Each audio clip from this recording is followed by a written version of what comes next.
Hello friend, मैं सुनील शुक्ला आप लोगों का फिर से मैं इस इकोनॉमिक्स की जर्नी में स्वागत करता हूं। जो मुझसे पहली बार इंटरेक्ट हो रहे हैं, इस क्लास में पहली बार आ रहे हैं, इसके प्रीवियस में मैंने 12 लेक्चर और लिए हैं जो बहुत डिटेल में मैंने इकोनॉमिक्स के सारे डायमेंशन को खोल कर एकदम से अच्छे से विस्तृत ढंग से मैंने समझाया है। वो यदि इस क्लास में हैं तो देखें इसको, लेकिन इसके बाद वो जाकर प्रीवियस क्लास से शुरू करेंगे, जिससे उनकी एक अच्छी समझ बन जाएगी। उनको इकोनॉमिक्स का सारा डायमेंशन खुल जाएगा। सारा डायमेंशन खुलने से उनकी सोचने समझने की क्षमता इकोनॉमिक्स में अच्छी हो जाएगी, जो कि इन एग्ज़ामों की जो है ज़रूरत होती है कि आप रट के यानी तोता बनकर इस एग्ज़ाम को क्वालिफाई नहीं कर सकते हैं।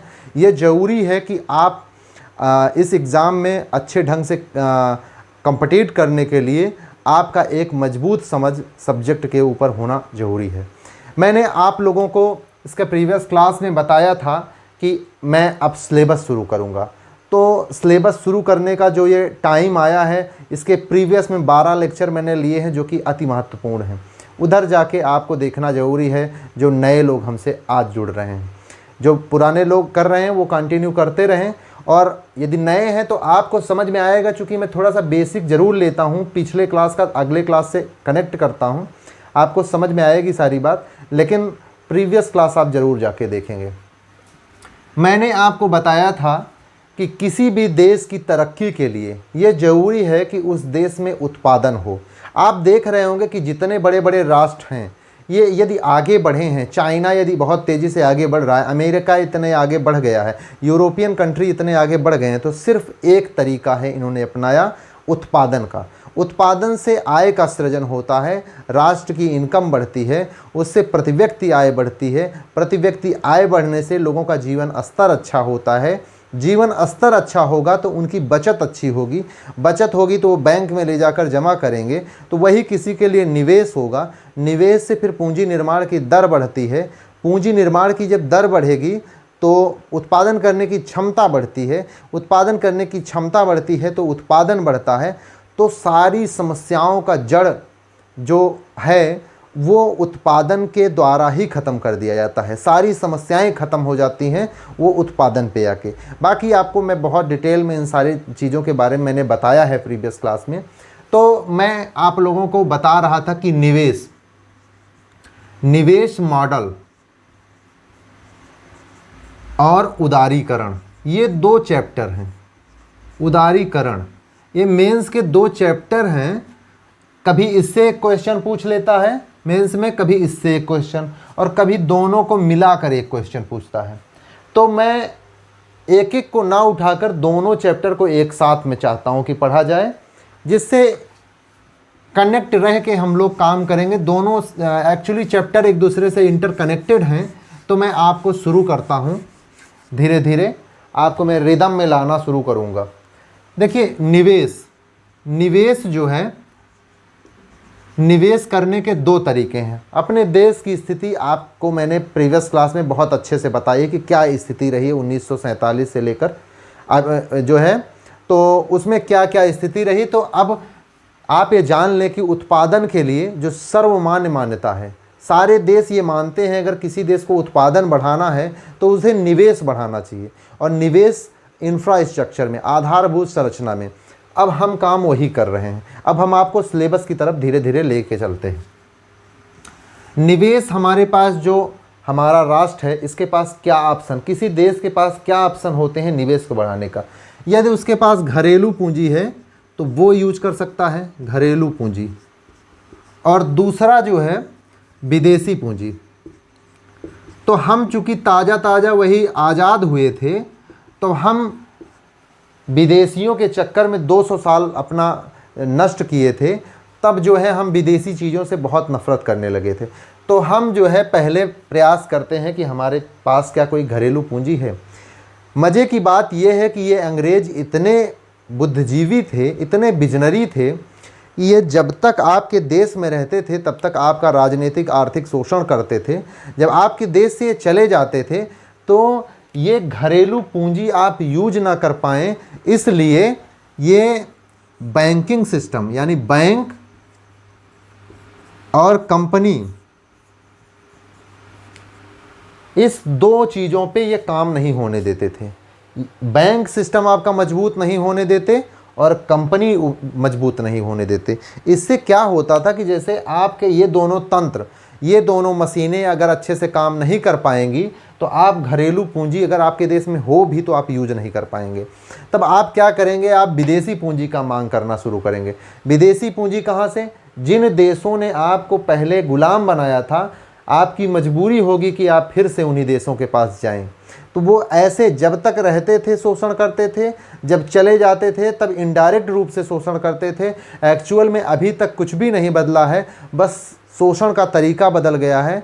बहुत सारी चीज़ें आपको क्लियर होती चली जाएंगी। जो प्रीवियस में हमारे साथ लोग कनेक्ट हैं उनकी एक मजबूत समझ बन गई होगी। अब मैं उनको एक चीज़ बताऊंगा, उनको कई सारी चीज़ें समझ में आएंगी।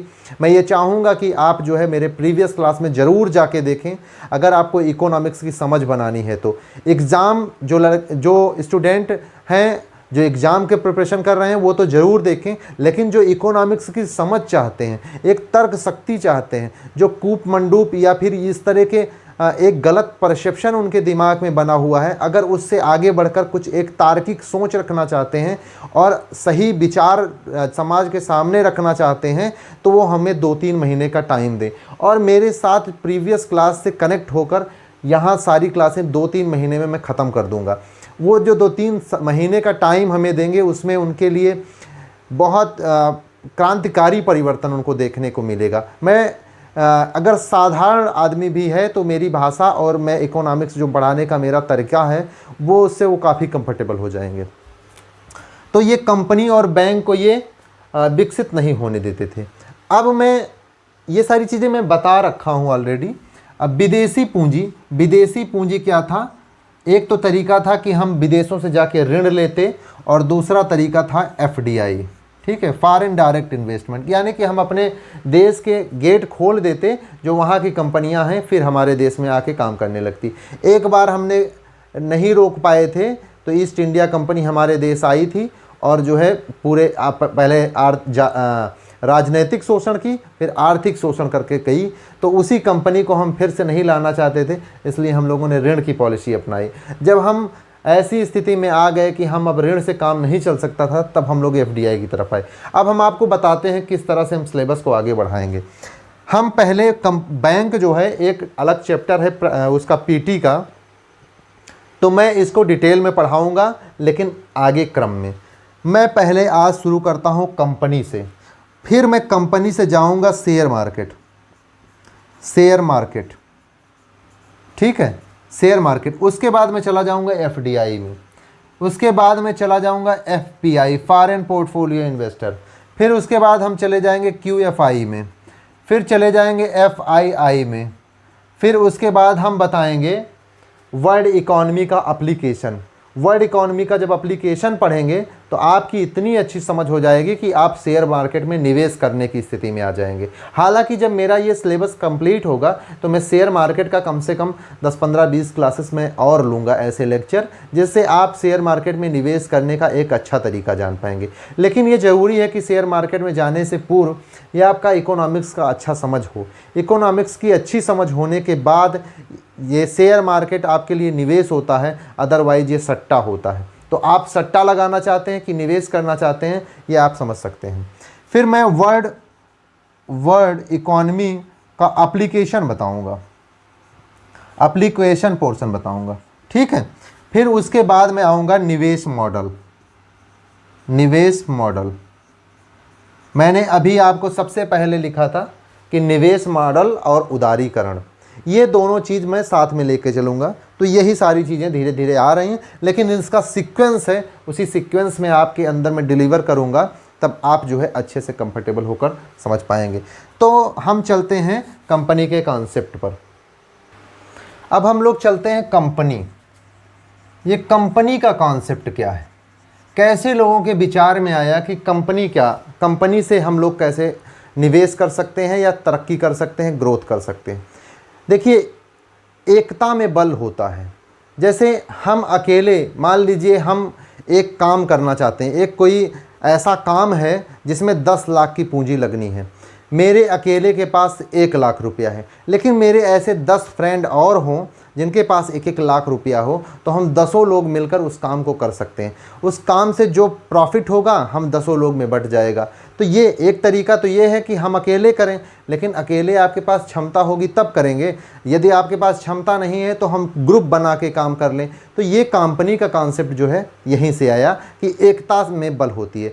जैसे मैं बताऊं कि 145 करोड़ मान लीजिए हमारे देश की जनसंख्या है, अगर हम सबसे 1-1 रुपया ले लें तो 145 करोड़ रुपया हो जाएगा, जो कि आज भी बहुत बड़ी रकम होती है, जिससे काफ़ी अच्छा उद्योग लगाकर एक काफ़ी अच्छी अर्निंग की जा सकती है। तो इसी से ये कॉन्सेप्ट आया कंपनी का कि हम जो है, जो हमारी पूंजी है, जो लोगों के पास है, उनके पास ये स्किल नहीं है कि वो अपने आप से कोई रोज़गार कर सकते, और कुछ ऐसे लोग हैं जिनके पास ये रोज़गार बिजनेस करने का माइंड है, उनके पास ये क्षमता है कि उसको ग्रो कर सकते हैं, लेकिन उनके पास पैसा नहीं है। तो उनके पास ये दिमाग आया कि लोगों से क्यों ना पैसा एक सिस्टम के तहत इकट्ठा किया जाए और उसको कहीं पे जो है किसी फैक्ट्री में लगाया जाए, और जो उससे ग्रोथ होगा हम सब में एक डिविडेंड के रूप में बढ़ जाएगा।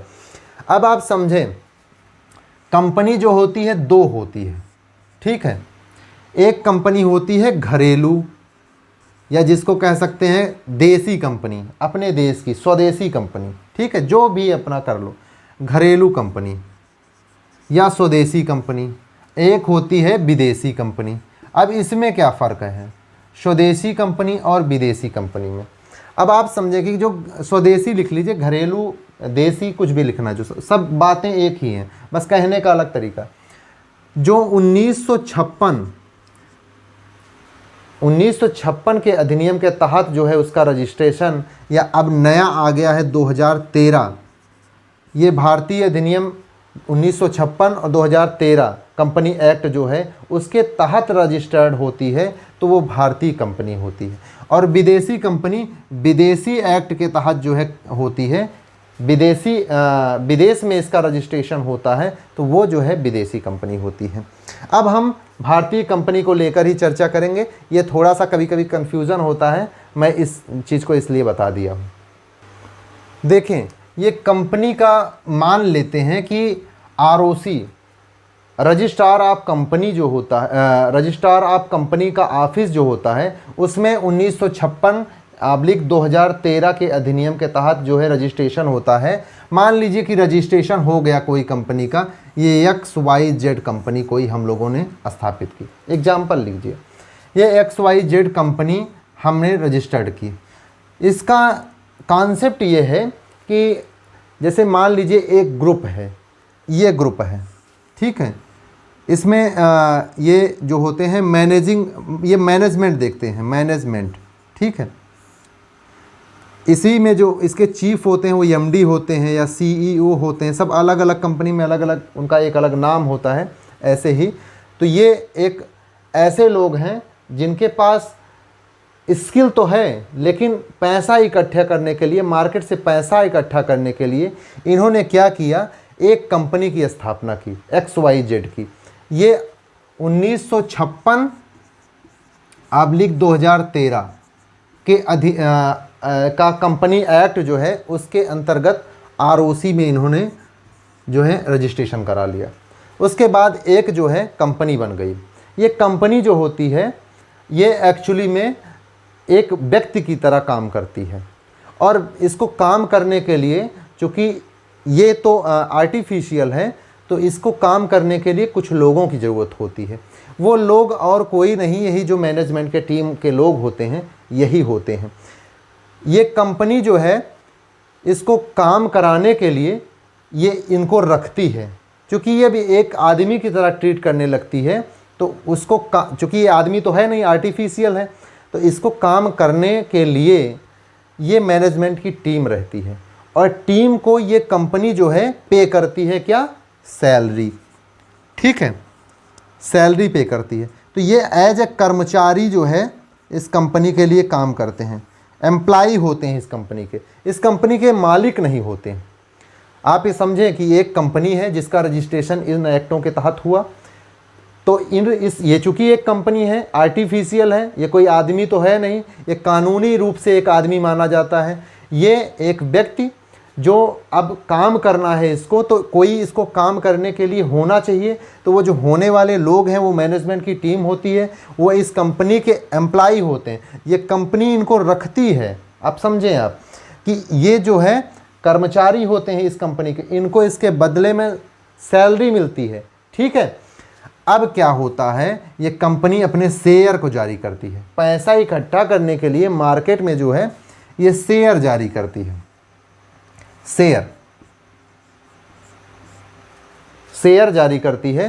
तो जो पब्लिक के लोग हैं, पूरे मान लीजिए देश के लोग हैं, जिनको ये इस कंपनी में इंटरेस्ट है, इन लोगों के ऊपर विश्वास है, वो जो है शेयर खरीदने के लिए जाते हैं। शेयर खरीदने के लिए वो कंपनी से लेते हैं क्या, शेयर, और अपना क्या देते हैं, पैसा, कंपनी को रुपया देते हैं, जिससे इनके द्वारा जो इकट्ठा करके रुपया इस कंपनी में जाता है और कंपनी में इंफ्रास्ट्रक्चर में और उत्पादन में खर्चा होता है, फिर एक प्रोडक्शन शुरू होता है, फिर लोगों के लिए आय का सृजन होता है।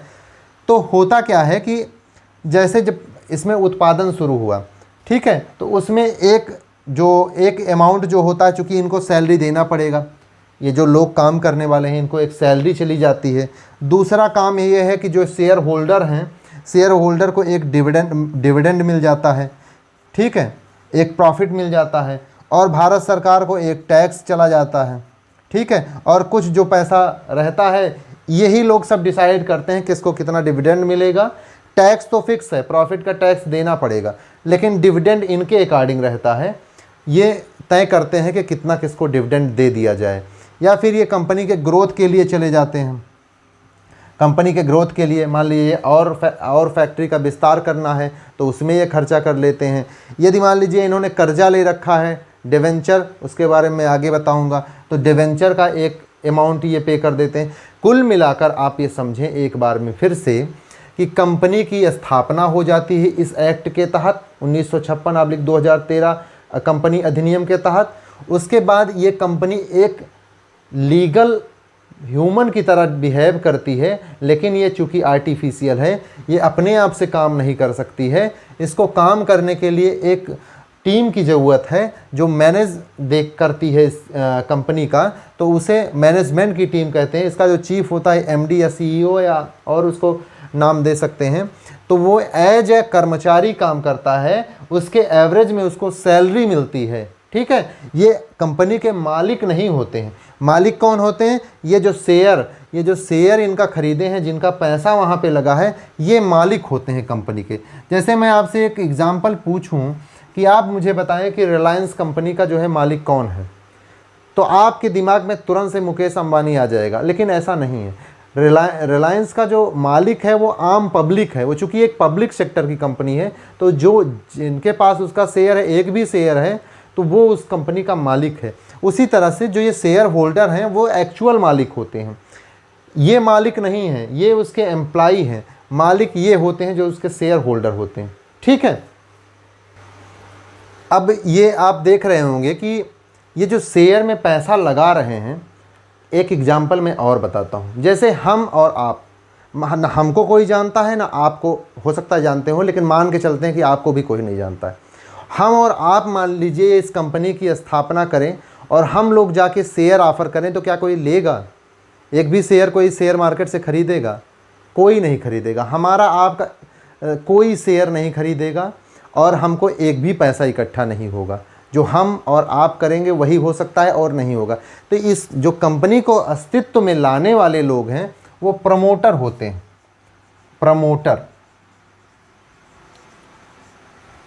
प्रमोटर होते हैं, ये इनका सबसे बड़ा योगदान होता है।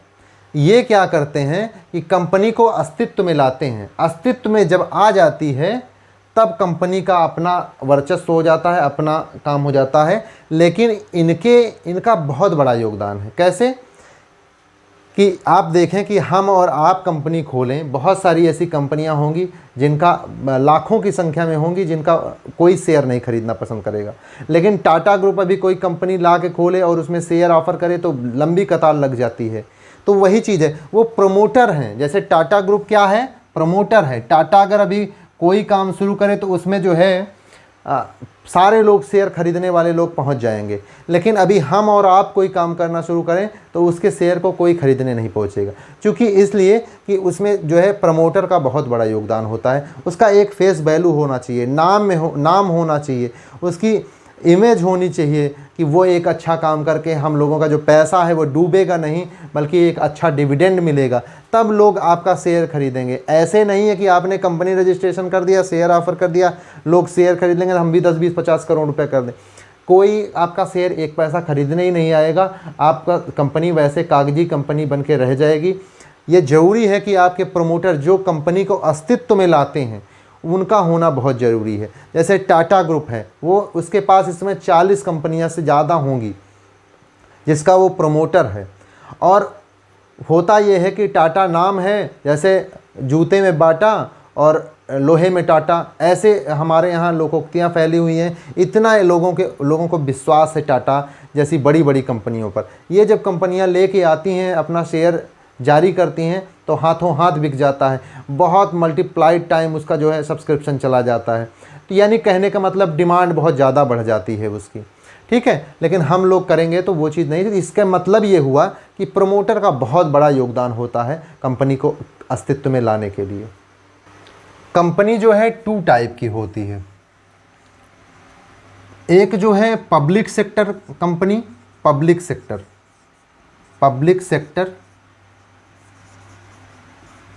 कंपनी, और दूसरा जो है प्राइवेट सेक्टर कंपनी, प्राइवेट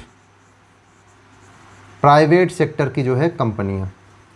अब इन दोनों की विशेषता आप जान लें कि कौन सी पब्लिक सेक्टर कंपनी होती है और कौन सी प्राइवेट सेक्टर कंपनी होती है। ये जो प्राइवेट सेक्टर की कंपनियां होती हैं छोटी कंपनी होती हैं, और इनका जो शेयर होता है वो सबके लिए नहीं खुला होता है। ये सबको शेयर नहीं बेच सकते हैं, ये किसी व्यक्ति विशेष को जो है शेयर बेचते हैं, यानी ये किसी व्यक्ति विशेष को शेयर बेचते हैं। और इनकी खासियत आप लिख सकते हैं कि ये जो है व्यक्ति विशेष को ही शेयर बेच सकते हैं, ये सबके लिए नहीं शेयर बेच सकते हैं। और जो इनका शेयर एक बार खरीद लेगा वो दूसरे को शेयर नहीं बेच सकता है, ठीक है। जो इनका शेयर एक बार खरीद लेगा वो दूसरे को शेयर नहीं बेच सकता है। और तीसरा, इनका शेयर जो है शेयर बाज़ार में नहीं बेचने के लिए खुलता है। पहला क्या है कि ये शेयर जो है इनका, ये पर्टिकुलर कुछ इंडिविजुअल लोगों को ही बेचते हैं। दूसरा, ये शेयर जो इनका शेयर एक व्यक्ति खरीद लेता है वो दूसरे को नहीं बेच सकता है। और तीसरा से इनका ये जो शेयर होता है इनका, वो शेयर मार्केट में नहीं होता है, ठीक है, वो इंडिविजुअल स्तर पे ही होता है। ये छोटी कंपनियां होती हैं, इनका ये है। अब public sector company, public sector ये बहुत बड़ी कंपनी होती हैं। अब इनका जो होता है, इनके शेयर को आप शेयर बाज़ार में जाके खरीद सकते हैं, एक चीज़। और शेयर इनका जो है, आप शेयर आपने खरीद लिया है तो आप फिर किसी दूसरे को बेच भी सकते हैं। तो इनका ये 2 प्रॉपर्टी हैं, ये इनकी प्रॉपर्टी हैं। ये 2 टाइप के होते हैं, पब्लिक सेक्टर और प्राइवेट सेक्टर। शेयर देखें, शेयर जो होते हैं 2 प्रकार के होते हैं। पहला है इक्विटी शेयर और दूसरा है प्रेफरेंस शेयर। मैं दोनों की विशेषता बताता हूं, तब आप मुझे बताइएगा कि आप कौन सा शेयर लेना पसंद करेंगे, इक्विटी शेयर कि प्रेफरेंस शेयर। इसमें जो है प्रेफरेंस शेयर देखिए, जैसे इसमें नाम ही लिखा है प्रेफरेंस, मतलब ये प्रेफरेंस पे रखा जाएगा, इसको प्राथमिकता दी जाएगी। इसका पहला गुण ये है, जैसे कंपनी का मान लीजिए कंपनी चली और कंपनी का एक डिविडेंड यानी प्रॉफिट आया, लाभांश आया, तो लाभांश जब बंटना शुरू होगा तो सबसे पहले इसको लाभांश मिलेगा। जैसे लाभांश जब बंटना शुरू होगा, इक्विटी शेयर में भी बंटना चाहिए, प्रेफरेंस शेयर में भी बंटना चाहिए, लेकिन जो लाभांश होगा पहले इनको बटेगा, ठीक है। प्राथमिकता पे ये रहेंगे, हम लिख दे रहे हैं, आप लिखना चाहेंगे अपने शब्दों में आप लिख लीजिएगा, प्राथमिकता डिविडेंड में, मतलब इनको लाभांश में प्राथमिकता दी जाएगी। और आप पेपर में पढ़ते भी होंगे, प्रेफरेंस शेयर के सामने जो है उनका परसेंटेज भी लिखा रहता है, जैसे 8%। इनका जो शेयर होता है वो फिक्स होता है। प्रेफरेंस शेयर में इनको प्राथमिकता के आधार पर पहले डिविडेंड दिया जाएगा। लाभांश जब बंटना शुरू होगा, अप्रैल जब क्लोजिंग हो जाएगा वित्तीय वर्ष का, जब लाभ बंटना शुरू होगा लाभांश, तो पहले इनको दिया जाएगा लाभांश। लेकिन इनका जो अमाउंट होगा वो पहले से ही तय रहता है, इतना ही मिलेगा। ठीक है, इससे ज़्यादा नहीं हो सकता है, क्योंकि ऐसा भी हो सकता है कि लाभ ना हो तो एक भी ना मिले इनको, लेकिन इनका फिक्स रहता है कि इससे ज़्यादा नहीं मिलेगा आपको। ठीक है, और दूसरा ये होता है, प्राथमिकता हो गई इनको डिविडेंड की, लाभांश इनको पहले बटेगा और एक जो अमाउंट लिखा है उससे ज़्यादा नहीं मिलेगा। और यदि कंपनी लॉस में गई तो कुछ नहीं मिलेगा, ना इनको मिलेगा ना इनको मिलेगा। लेकिन अगर पहले डिविडेंड बटेगा शेयर मार्केट में, तो प्रेफरेंस शेयर वालों को प्राथमिकता पहले दी जाएगी, इनको पहले शेयर बांटा जाता है। ठीक है, शेयर का डिविडेंड बांटा जाता है। और दूसरा क्या है, मान लीजिए जैसे कंपनी बंद हो गई, ठीक है, जैसे मान लीजिए अभी देखिए किंगफिशर बंद हो गई, तो अभी उसमें जो कर्जा था, पहले कर्जा दिया जाएगा, आउटसाइडर को पहले दिया जाएगा, इसलिए कि जिन्होंने पहले उसमें कर्जा दिया है। जैसे आप खुद सोचें कि आपका घर हो, तो आप अपने कर्जा आपने ले रखा है, आप अपने घर वालों को पहले कर्जा पे करेंगे या आप बाहरी को पहले कर्जा पे करेंगे? आप पहले बाहर वालों को कर्जा पे करते हैं, फिर घर का मामला है, घर अपना सल्टा लेते हैं। तो ये एक्चुअली जो शेयर होल्डर होते हैं वो कंपनी के मालिक हैं, वो घर के लोग हैं। अगर नुकसान होगा तो ये अपना नुकसान झेलेंगे, चूँकि मालिक हैं। नुकसान का जो कंपनी का फ़ायदा होता है वो भी जो है मालिक का, और कंपनी का नुकसान वो भी मालिक का। लेकिन जो आपको बैंक ने, जिसने लोन दिया है इस कंपनी को चलाने के लिए, यानी डिवेंचर दिया है, डेप्ट जो आपको कर्जा दिया है, तो वो उसको प्राथमिकता पे सबसे पहले रखा जाएगा। लेकिन जो लाभांश होगा, तो लाभांश में इक्विटी शेयर और प्रेफरेंस शेयर में पहले प्रेफरेंस शेयर वाले को दिया जाएगा। ठीक है, और उनका लेकिन जो अमाउंट होता है वो फिक्स होता है। जैसे 8% पहले लिखा, तो 8% से ज़्यादा उनको नहीं दिया जाएगा। यदि लाभ नहीं होगा तो कुछ भी नहीं मिलेगा, लाभ होगा तो इससे ज़्यादा नहीं दिया जाएगा। ठीक है, और दूसरा, जब कंपनी बंद होने लगेगी तब इनको जब मिलने की बारी आएगी कंपनी का, जब उसको बेच के सारी चीज़ें, तो पहले प्राथमिकता इनको दिया जाएगा। यानी कि अब इसमें मैं लिख देता हूँ कि लिक्विडिटी। ठीक है, आप समझ लीजिएगा, जब ये ऐसी स्थिति में, जब कंपनी बंद होने की स्थिति में होगी, तब इनको प्रेफरेंस दिया जाएगा। जो उसको बेच के आएगा तो पहले प्रेफरेंस शेयर वालों को दिया जाएगा। 2 कंडीशन मैंने लिखा। अब आपको लग रहा होगा कि ये ज़्यादा अच्छा है। ठीक है, मैं इसके बारे में बताता हूँ। इनको जो है प्रेफरेंस शेयर के बाद डिविडेंड बटेगा, लेकिन इनका परसेंटेज तय नहीं होता है, तय नहीं होगा परसेंटेज। इनको कम भी मिल सकता है और बहुत ज़्यादा भी मिल सकता है। इनका कुछ भी तय नहीं है। यदि कंपनी को लाभांश बांटना हुआ, लाभ हुआ है, तो इनको कम भी मिल सकता है और बहुत ज़्यादा भी मिल सकता है, और नहीं फ़ायदा होगा तो कुछ भी नहीं मिलेगा इनको। लेकिन प्रेफरेंस शेयर होल्डर के बाद इनको मिलेगा, इक्विटी शेयर को।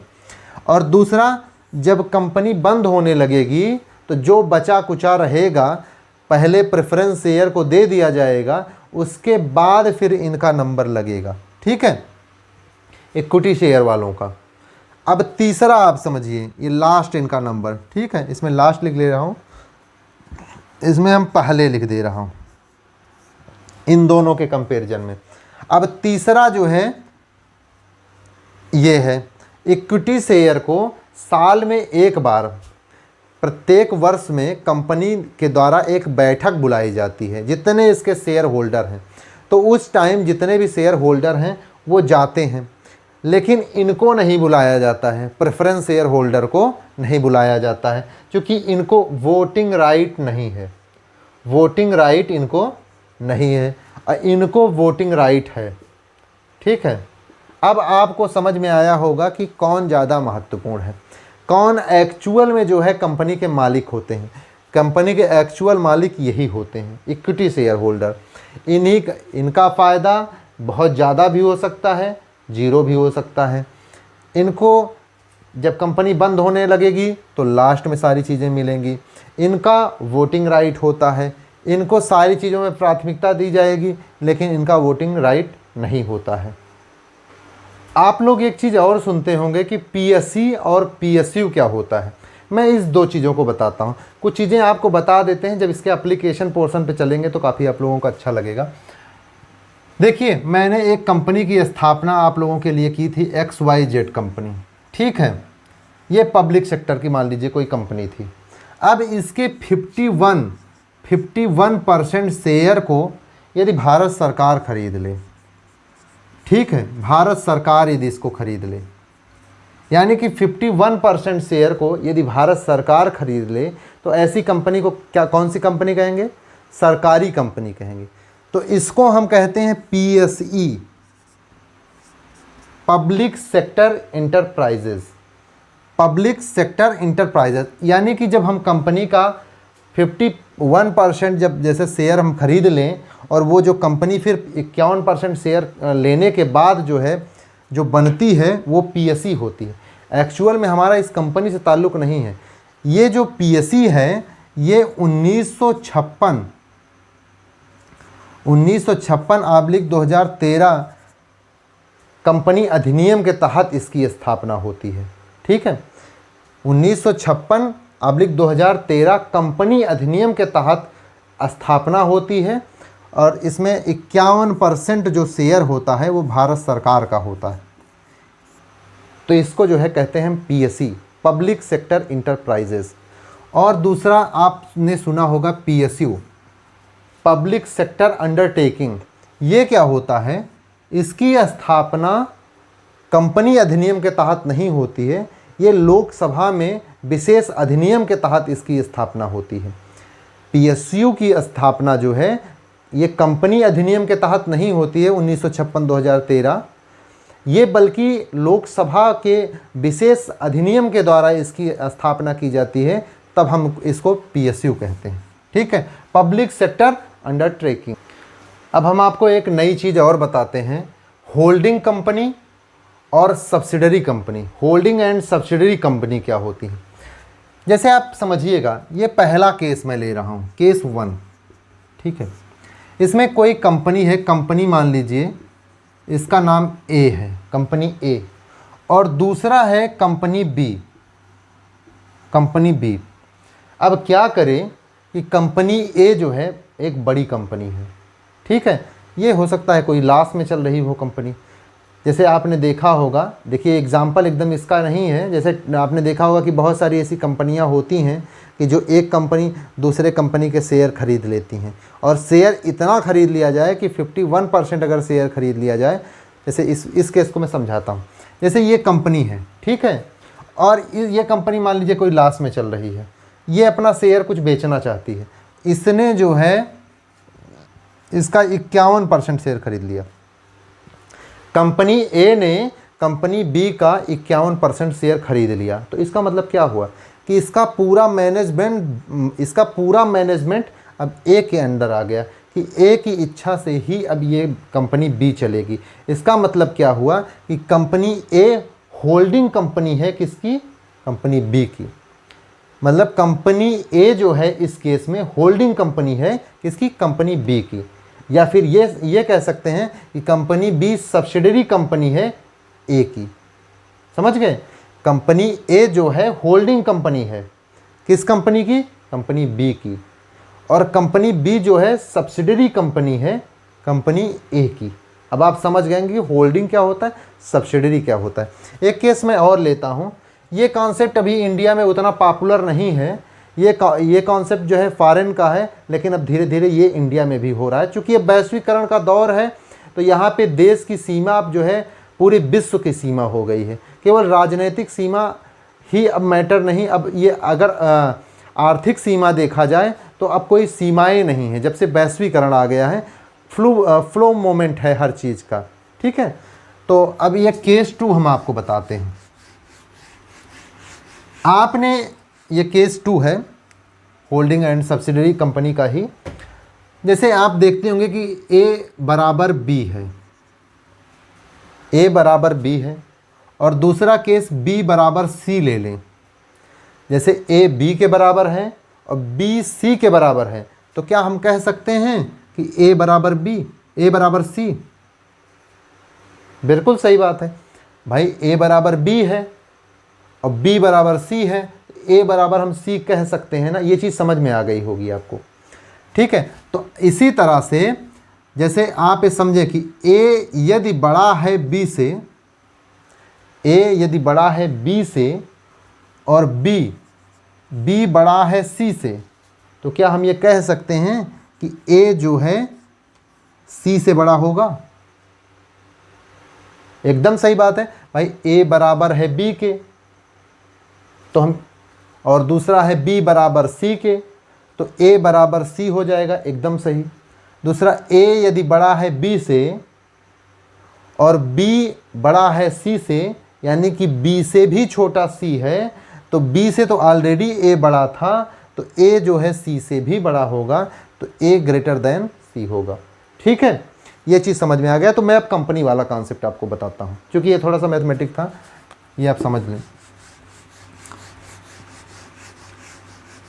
अब जैसे मान लीजिए 3 कंपनी है, कंपनी ए, कंपनी बी, कंपनी सी, ठीक है। कंपनी बी ने कंपनी सी का 51% जो है शेयर होल्ड कर रखा था, यानी कि कंपनी बी जो है होल्डिंग कंपनी है कंपनी सी की, यानी कि कंपनी सी जो है सब्सिडरी कंपनी है कंपनी बी की, या फिर होल्डिंग कंपनी बी है सी की, या सी सब्सिडरी कंपनी है बी की। और ए की जो है होल्डिंग कंपनी वो 51% शेयर इसने खरीद रखा है, तो इसका मतलब ये हो गया कंपनी बी जो है कंपनी ए की सब्सिडरी कंपनी है, या कंपनी ए होल्डिंग कंपनी है कंपनी बी की। तो क्या अब हम कह सकते हैं कि भाई जब इस कंपनी को इसने खरीद लिया, यहाँ पे मैनेजमेंट सारा आ गया, अब इस कंपनी को ही इसने खरीद लिया, तो सारा इनका सबका मैनेजमेंट अब इसके पास आ जाएगा ना। तो वही चीज़ मैं आपको समझा रहा हूँ कि कंपनी ए जो है, कंपनी ए कंपनी सी की जो है, अब ये मैनेजमेंट इसके पास पूरा आ जाएगा। कैसे? देखिए पहले कंपनी बी और सी का देख लीजिए। कंपनी सी है, उसका पूरा मैनेजमेंट 51% इसने खरीद लिया, तो अब इसका पूरा मैनेजमेंट अब इसके पास आ गया। अब इसका पूरा मैनेजमेंट इसके पास आ जाएगा, चूंकि इसने 51% इसका शेयर खरीद लिया, इक्विटी शेयर। तो अब सारा जो है एक्चुअल मालिक कंपनी ए हो गया, इनका। ये दोनों इसके सब्सिडरी हो गए। इसका सब्सिडरी ये था, इसका ये इसकी होल्डिंग ये थी। ये सारी कंपनियों के अब होल्डिंग हो गया, यानी कंपनी ए जो है होल्डिंग है कंपनी सी का। ये चीज़ मुझे लगता है आप लोग समझ गए होंगे। अब हम लोग चलते हैं एफडीआई। एफडीआई को आप एक प्रकार से समझ लें कि विदेशी कंपनी। और भारत ने जब 1991 में एफडीआई को परमिशन दिया कि देश में आकर हमारे आप निवेश कर सकते हैं, तो चूँकि एफडीआई को मैंने प्रीवियस क्लास में आपको बहुत डिटेल में बताया है कि एफडीआई की स्थिति ज़्यादा ख़राब थी, यानी विदेशी जो देश थे उनकी यहाँ की स्थिति बहुत ख़राब थी, चूँकि वो संतृप्तता की जाल में फंसे हुए थे और सारी कंडीशन हमें तय करनी थी। तो हमने ये तय किया कि ठीक है, हम आप आइए हमारे देश में निवेश करिए, आप उत्पादन करिए, इससे हम लोगों के देश में आय का सृजन होगा, लोग एम्प्लॉयमेंट बढ़ेगा, सारी चीज़ होंगी, आप विदेशी मुद्रा भंडार बढ़ेगा कुछ दिन के लिए। लेकिन इसका बहुत निगेटिव इम्पैक्ट भी है। मैं वो आगे जब क्लास में चलूँगा इसके बारे में डिटेल में बताऊँगा, तब फिर मैं बताऊँगा। अब जैसे हम लोगों ने लिमिट लगा दी कि एफडीआई किस में कितना अलाउड होगा।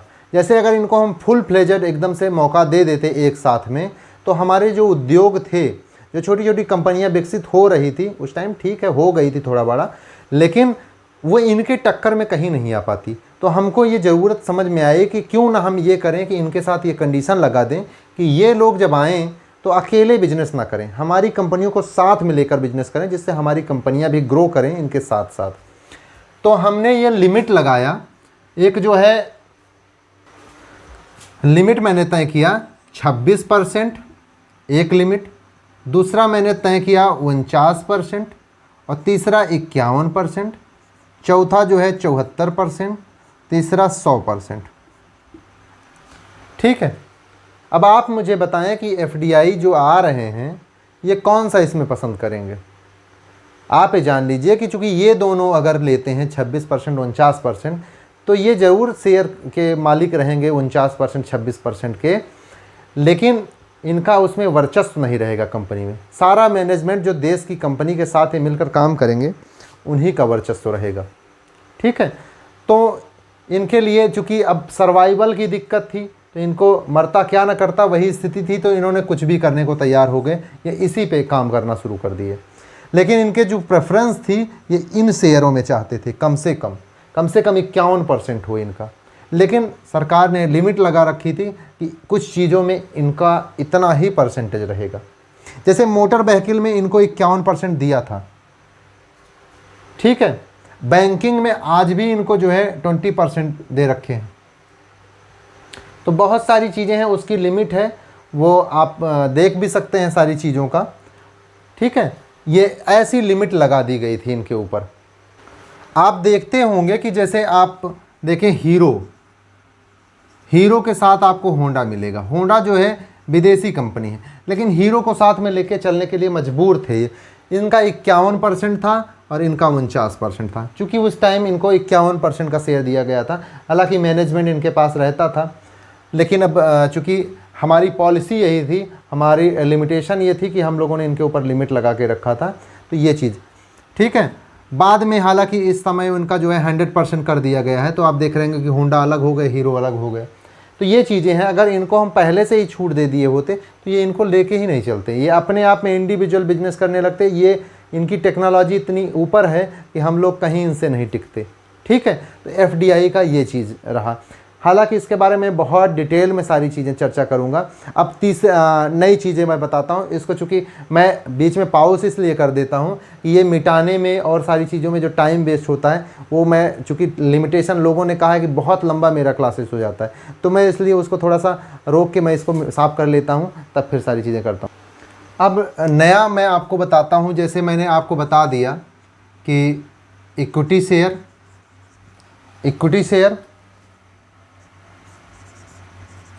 शेयर और दूसरा मैंने आपको प्रेफरेंस शेयर बताया, शेयर, और तीसरा मैं आपको बताने जा रहा हूं डिवेंचर।